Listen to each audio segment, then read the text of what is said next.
Hello friend, સ્વાગત છે તમારું મારી ગુજરાતી રસોઈ ટિપ્સ ચેનલમાં। આજે આપણે બનાવીશું હોળી સ્પેશિયલ માલપુઆ, જેને ઘણા લોકો અહીંયા માલપુડા પણ કહેતા હોય છે। તો મારી આ રીતે આ હોળી ઉપર માલપુઆ બનાવવાનું જરૂરથી ટ્રાય કરજો। ખૂબ ઓછા સમયની અંદર પરફેક્ટ માલપુઆ બનીને તૈયાર થશે। તો ચલો માલપુઆ બનાવવાનું શરૂ કરીએ।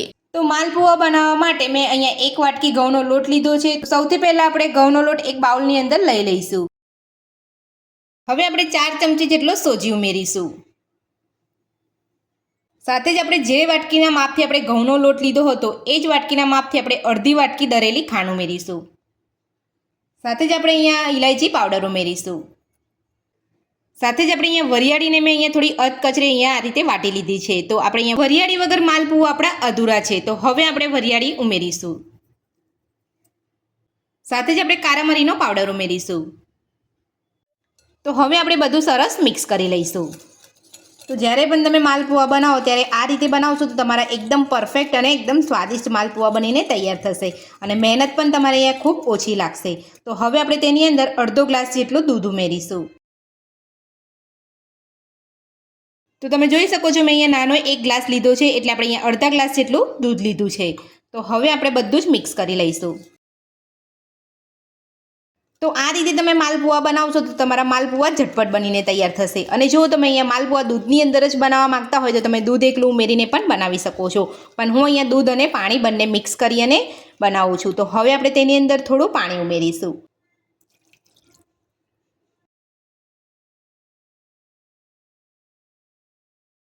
તો થોડું પાણી ઉમેરીને તમારે માલપુઆનું ખીરું બનાવવાનું છે। તો થોડું પાણી ઉમેરીને તમારે આ રીતનું ખીરું બનાવી લેવાનું છે। તો તમે જોઈ શકો છો આપણે ના વધારે જાડું કે ના વધારે પાતળું, આપણે મીડિયમ ખીરું આ રીતે બનાવવાનું છે। તો માલપુઆનું ખીરું આપણે અહીંયા બનાવી લીધું છે। તો હવે આપણે એને ઢાંકીને અડધો કલાક માટે રહેવા દઈશું। તો માલપુઆના ખીરાને અડધો કલાક થઈ ગયો છે। તો હવે આપણે ચેક કરી લઈશું। તો આ રીતનું તમારે ખીરું અહીંયા તૈયાર કરવાનું છે, ના વધારે ઢીલું કે ના વધારે પતલું। તો આપણું અહીંયા માલપુઆનું ખીરું બનીને તૈયાર છે। તો હવે આપણે માલપુઆને ડુબાવવા માટે ચાસણી બનાવી લઈશું। તો તમે ચાસણી વગર પણ માલપુઆ બનાવી શકો છો, પણ આપણે અહીંયા ચાસણીવાળા બનાવીએ છીએ। તો આ રીતે તમે ચાસણીવાળા માલપુઆ બનાવશો તો તમારા એકદમ સોફ્ટ અને ખાવામાં પણ એકદમ સ્વાદિષ્ટ માલપુઆ બનીને તૈયાર થશે। તો હવે આપણે માલપુઆની ચાસણી બનાવીશું। તો ચાસણી બનાવવા માટે મેં અહીંયા 1 વાટકી ખાંડ લીધી છે। તો હવે આપણે ખાંડને એક વાસણની અંદર લઈ લઈશું અને ચાસણી બનાવી લઈશું।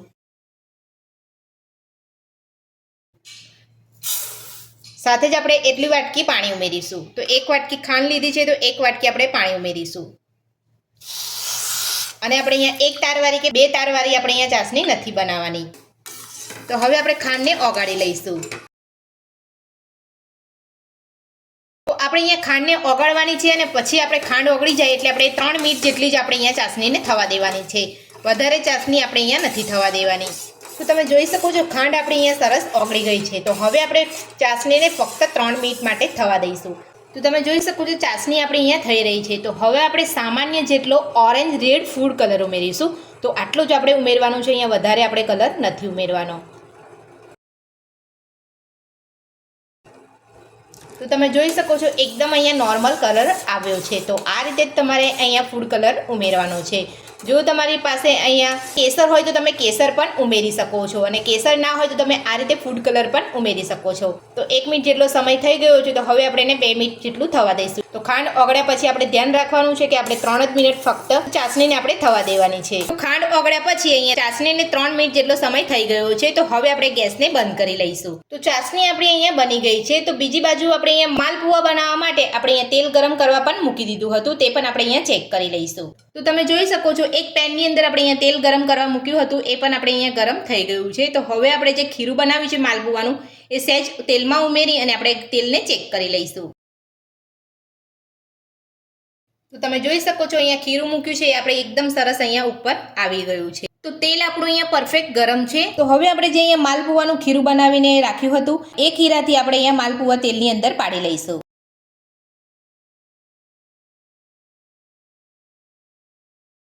તો આ રીતે તમે અહીંયા ખીરું સેન્ટરમાં નાખશો તો તમારો માલપુઓ એકદમ સરસ બનશે, અને જેમ જેમ માલપુઓ અહીંયા તળાશે તેમ તેમ તમારો માલપુઓ ઉપર આવી જશે। તો તમે અહીંયા જોઈ શકો છો ધીરે ધીરે માલપુઓ આપણો અહીંયા ઉપર આવી રહ્યો છે। તો આ રીતે તમારે તેલ પણ ઉપર થોડું નાખતું રહેવાનું છે, એટલે એકદમ સરસ રીતે આપણો માલપુઓ બનીને તૈયાર થશે.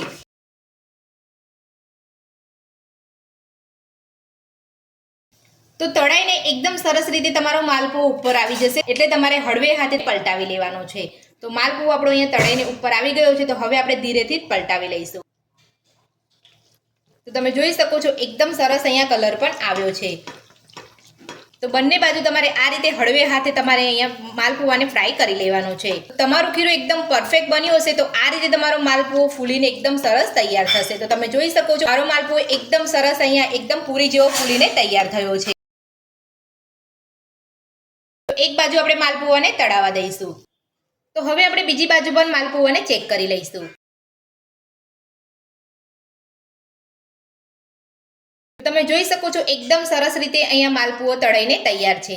તો હવે આપણે કાઢી લઈશું. હવે આપણે કાણાવાળી ચાળણીમાં કાઢી લઈશું. તો જે વધારાનું તેલ હશે એ બધું જ અહીંયા સરસ નીકળી જશે. તમે જોઈ શકો છો એકદમ સરસ માલપુઓ બનીને આપણો અહીંયા તૈયાર છે. તો હવે આપણે આ જ રીતે બીજો પણ માલપુઓ બનાવી લઈશું.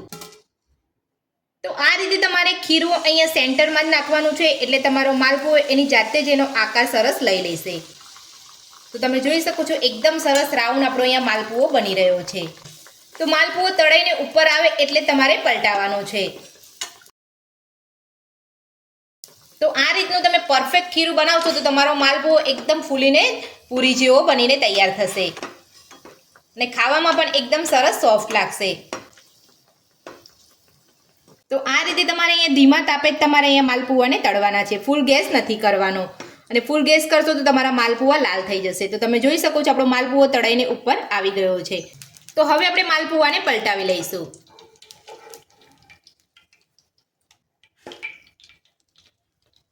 તો આ રીતે તમારે હળવે હાથે માલપુઆને પલટાવી લેવાનો છે.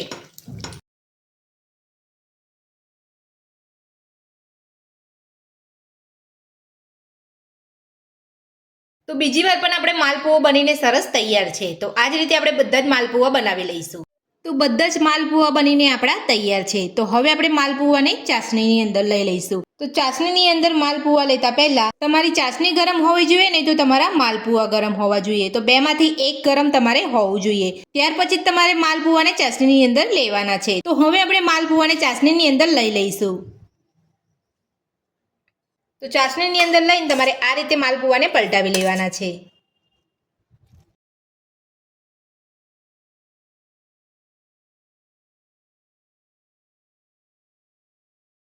તો આ રીતે તમારે ચાસણીની અંદર માલપુઆને લઈ અને તમારે 15 મિનિટ માટે ઢાંકીને રહેવા દેવાનું છે. તો તમારા માલપુઆ એકદમ સરસ બનીને તૈયાર થશે. તો બધા જ માલપુઆને આપણે અહીંયા ચાસણીની અંદર લઈ લીધા છે. તો હવે આપણે 15 મિનિટ માટે ઢાંકીને રહેવા દઈશું. તો 15 મિનિટ થઈ ગઈ છે. તો હવે આપણે માલપુઆને ચેક કરી લઈશું.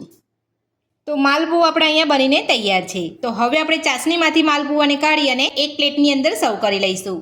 તો હોળી સ્પેશિયલ માલપુઆ બનીને આપણા તૈયાર છે. તો મારી આ રીતથી તમે ઘરે એકવાર જરૂરથી બનાવજો. પહેલી જ વારમાં તમારા માલપુઆ એકદમ પરફેક્ટ બનીને તૈયાર થશે. તો આજની રેસીપી તમને કેવી લાગી મને કોમેન્ટ બોક્સમાં જરૂરથી જણાવજો. રેસીપી પસંદ આવી હોય તો વિડીયોને લાઇક કરજો, ચેનલને સબસ્ક્રાઇબ કરજો, તમારા મિત્રોને જરૂરથી શેર કરજો. Thank you.